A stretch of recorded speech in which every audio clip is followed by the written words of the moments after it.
عمر رضی اللہ عنہ نے بیان کیا کہ میں حضور صلی اللہ علیہ وآلہ وسلم کی خدمت میں حاضر ہوا، میں نے حضور اکرم صلی اللہ علیہ وآلہ وسلم کو سلام کیا اور کھڑے ہی کھڑے عرض کیا، یا رسول اللہ، کیا آپ نے اپنی ازواج کو طلاق دے دی ہے؟ حضور صلی اللہ علیہ وآلہ وسلم نے میری طرف نگاہ اٹھائی اور فرمایا، بسم اللہ الرحمن الرحیم، السلام علیکم۔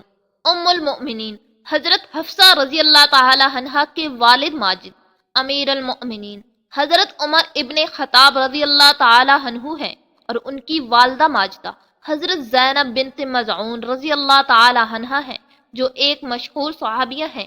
حضرت حفصہ رضی اللہ تعالی عنہا کی پہلی شادی حضرت خنیس بن حذیفہ سہمی رضی اللہ تعالی عنہ سے ہوئی، اور انہوں نے اپنے شوہر کے ساتھ مدینہ طیبہ کو ہجرت بھی کی تھی، لیکن ان کے شوہر جنگ بدر یا جنگ احد میں زخمی ہو کر وفات پا گئے اور یہ بیوہ ہو گئی۔ پھر رسول صلی اللہ علیہ وآلہ وسلم نے 3 ہجری میں ان سے نکاح فرمایا، اور یہ ام المؤمنین کی حیثیت سے کاشانہ نبوی کی سکونت سے مشرف ہو گئی۔ یہ بہت ہی شاندار، بلند ہمت اور سخاوت شعار خاتون ہے۔ حق گوئی، حاضر جوابی اور فہم و فراست میں اپنے والد بزرگوار کا مزاج پایا تھا۔ اکثر روزہ دار رہا کرتی تھی اور تلاوت قرآن مجید اور دوسری قسم قسم کی عبادتوں میں مصروف رہا کرتی تھی۔ ان کے مزاج میں کچھ سختی تھی، اسی لیے حضرت امیر المؤمنین عمر بن الخطاب رضی اللہ تعالی عنہ ہر وقت اس فکر میں رہتے تھے کہ کہیں ان کی کسی سخت کلامی سے حضور اقدس صلی اللہ علیہ وآلہ وسلم کی دل آزاری نہ ہو جائے۔ چنانچہ آپ رضی اللہ تعالی عنہ بار بار ان سے فرمایا کرتے تھے کہ اے حفصہ، تم کو جس چیز کی ضرورت ہو مجھ سے طلب کر لیا کرو، خبردار کبھی حضور اقدس صلی اللہ علیہ وآلہ وسلم سے کسی چیز کا تقاضا نہ کرنا، نہ حضور صلی اللہ علیہ وآلہ وسلم کی کبھی ہرگز دل آزاری نہ کرنا، ورنہ یاد رکھو کہ اگر حضور صلی اللہ علیہ وآلہ وسلم تم سے ناراض ہو گئے تو تم خدا کے غضب میں گرفتار ہو جاؤ گی۔ حضرت ابن عباس رضی اللہ عنہ فرماتے ہیں، میں ہمیشہ اس بات کا آرزو مند رہتا تھا کہ حضرت عمر رضی اللہ عنہ سے حضور صلی اللہ علیہ وآلہ وسلم کی ان 2 بیویوں کے نام پوچھوں جن کے بارے میں اللہ سبحانہ وتعالی نے سورہ تحریم میں فرمایا ہے، اگر تم دونوں اللہ کے سامنے توبہ کرو تو بہتر ہے کہ تمہارے دل بگڑ گئے ہیں۔ ایک مرتبہ حضرت عمر رضی اللہ تعالی عنہ نے حج کیا اور ان کے ساتھ میں نے بھی حج کیا۔ ایک جگہ جب وہ راستہ سے ہٹ کر قضاء حاجت کے لیے گئے تو میں بھی ایک برتن میں پانی لے کر ان کے ساتھ راستے سے ہٹ گیا۔ پھر انہوں نے قضاء حاجت کی اور واپس آئے تو میں نے ان کے ہاتھوں پر پانی ڈالا۔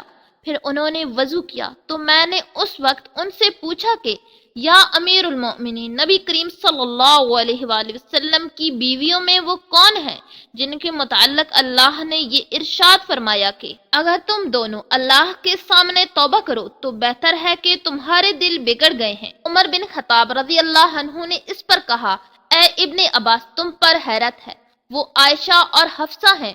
پھر عمر رضی اللہ عنہ نے تفصیل کے ساتھ حدیث بیان کرنی شروع کی۔ انہوں نے کہا کہ میں اور میرے ایک انصاری پڑوسی جو بنو امیہ بن زید سے تھے اور مدینہ میں رہتے تھے، ہم نے رسول اللہ صلی اللہ علیہ وآلہ وسلم کی خدمت میں حاضر ہونے کے لیے باری مقرر کر رکھی تھی۔ ایک دن وہ حاضری دیتے اور ایک دن میں حاضری دیتا۔ جب میں حاضر ہوتا تو اس دن کی تمام خبریں جو وہی وغیرہ سے متعلق ہوتی لاتا اور اپنے پڑوسی سے بیان کرتا، اور جس دن وہ حاضر ہوتے تو وہ بھی ایسا کرتے۔ ہم قریشی لوگ اپنی عورتوں پر غالب تھے، لیکن جب ہم مدینہ تشریف لائے تو یہ لوگ ایسے تھے کہ عورتوں سے مغلوب تھے۔ ہماری عورتوں نے بھی انصار کی عورتوں کا طریقہ سیکھنا شروع کر دیا۔ ایک دن میں نے اپنی بیوی کو ڈانٹا تو اس نے بھی میرا ترکی با ترکی جواب دیا۔ میں نے اس کے اس طرح جواب دینے پر ناگواری کا اظہار کیا تو اس نے کہا کہ میرا جواب دینا تمہیں برا کیوں لگتا ہے؟ اللہ کی قسم، نبی کریم صلی اللہ علیہ وآلہ وسلم کی ازواج بھی ان کو جواب دے دیتی ہیں، اور بعض تو حضور صلی اللہ علیہ وآلہ وسلم سے ایک دن رات تک الگ رہتی ہیں۔ میں اس بات پر کانپ اٹھا اور کہا کہ ان میں سے جس نے بھی یہ معاملہ کیا یقیناً وہ نامراد ہو گئے۔ پھر میں نے اپنے کپڑے پہنے اور مدینہ کے لیے روانہ ہوا۔ پھر میں حفصہ رضی اللہ عنہا کے گھر گیا اور میں نے اس سے کہا، اے حفصہ کیا تم میں سے کوئی بھی نبی کریم صلی اللہ علیہ وآلہ وسلم سے ایک ایک دن رات تک غصہ رہتی ہے؟ انہوں نے کہا جی ہاں کبھی ایسا ہو جاتا ہے۔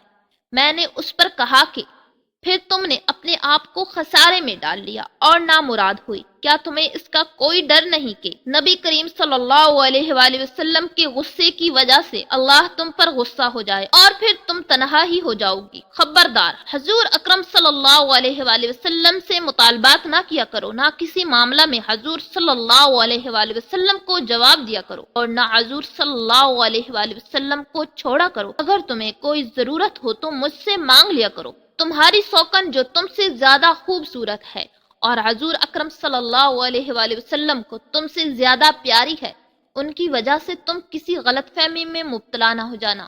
ان کا اشارہ عائشہ رضی اللہ عنہا کی طرف تھا۔ عمر رضی اللہ عنہ نے بیان کیا کہ ہمیں معلوم تھا کہ ملک غسان ہم پر حملہ کے لیے فوجیں تیار کر رہا ہے۔ میرے انصاری ساتھی اپنی باری پر مدینہ منورہ گئے ہوئے تھے، وہ رات گئے واپس آئے اور میرے دروازے پر بڑی زور زور سے دستک دی اور کہا کہ کیا عمر رضی اللہ عنہ گھر میں ہے؟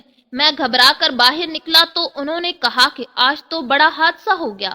میں نے کہا کیا بات ہوئی؟ کیا غسانی چڑھ آئے ہیں؟ انہوں نے کہا کہ نہیں، حادثہ اس سے بھی بڑا اور اس سے بھی زیادہ خوفناک ہے۔ حضور اکرم صلی اللہ علیہ وآلہ وسلم نے ازواج مطہرات کو طلاق دے دی ہے۔ میں نے کہا کہ حفصہ تو خسر و نامراد ہوئی، مجھے تو اس کا خطرہ لگا ہی رہتا تھا کہ اس طرح کا کوئی حادثہ جلد ہی ہوگا۔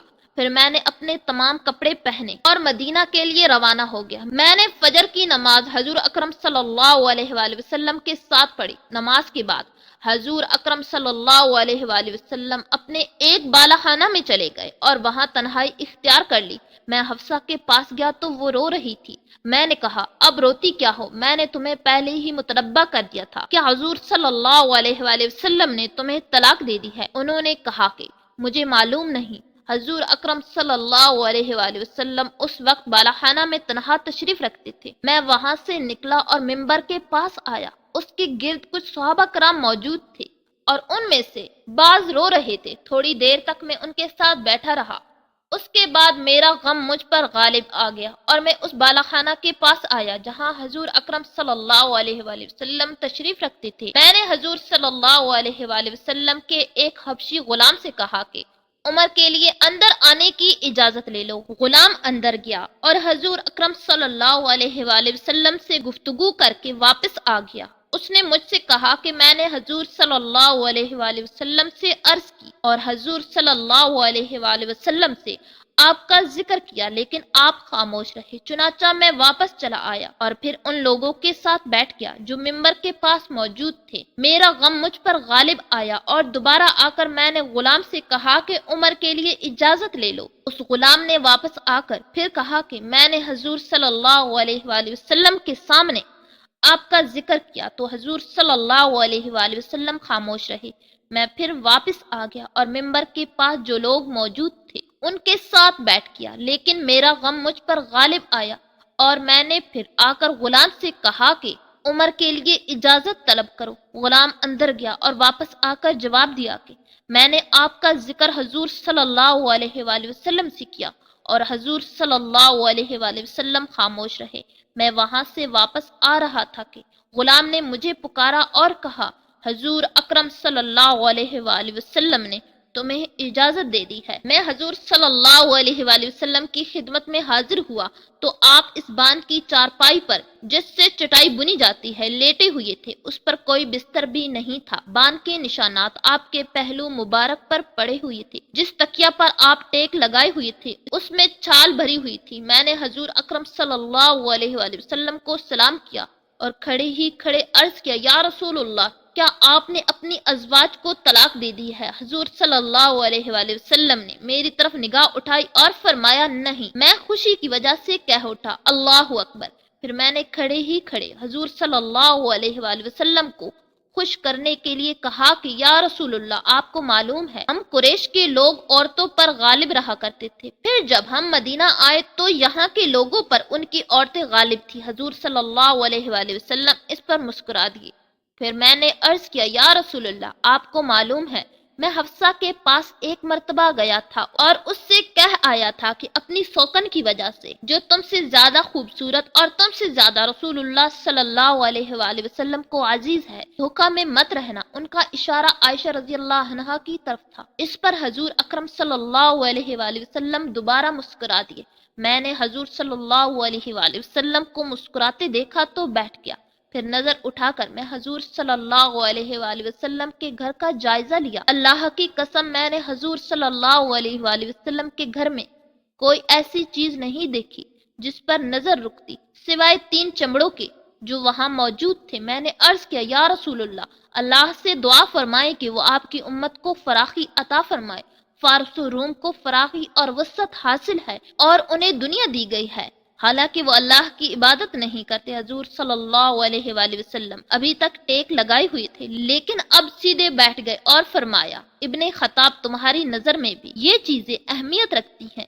یہ تو وہ لوگ ہیں جنہیں جو کچھ بھلائی ملنے والی تھی سب اسی دنیا میں دے دی گئی ہے۔ یا رسول اللہ، میرے لیے اللہ سے مغفرت کی دعا کر دیجیے کہ میں نے دنیاوی شان و شوکت کے متعلق یہ غلط خیال دل میں رکھا۔ چنانچہ حضور اکرم صلی اللہ علیہ وآلہ وسلم نے اپنی ازواج کو اسی وجہ سے 29 دن تک الگ رکھا کہ حفصہ نے حضور صلی اللہ علیہ وآلہ وسلم کا راز عائشہ سے کہہ دیا تھا۔ حضور صلی اللہ علیہ وآلہ وسلم نے فرمایا تھا کہ 1 مہینہ تک میں اپنی ازواج کے پاس نہیں جاؤں گا، کیونکہ جب اللہ تعالیٰ نے حضور صلی اللہ علیہ وآلہ وسلم پر عتاب کیا تو حضور صلی اللہ علیہ وآلہ وسلم کو اس کا بہت رنج ہوا اور آپ نے ازواج سے الگ رہنے کا فیصلہ کیا۔ پھر جب 29ویں رات گزر گئی تو حضور صلی اللہ علیہ وآلہ وسلم عائشہ رضی اللہ عنہا کے گھر تشریف لے گئے اور آپ سے ابتدا کی۔ عائشہ رضی اللہ عنہا نے عرض کیا، یا رسول اللہ، آپ نے قسم کھائی تھی کہ ہمارے ہاں 1 مہینہ تک تشریف نہیں لائیں گے اور ابھی تو 29 ہی دن گزرے ہیں، میں تو ایک ایک دن گن رہی تھی۔ حضور صلی اللہ علیہ وآلہ وسلم نے فرمایا کہ یہ مہینہ 29 کا ہے، وہ مہینہ 29 ہی کا تھا۔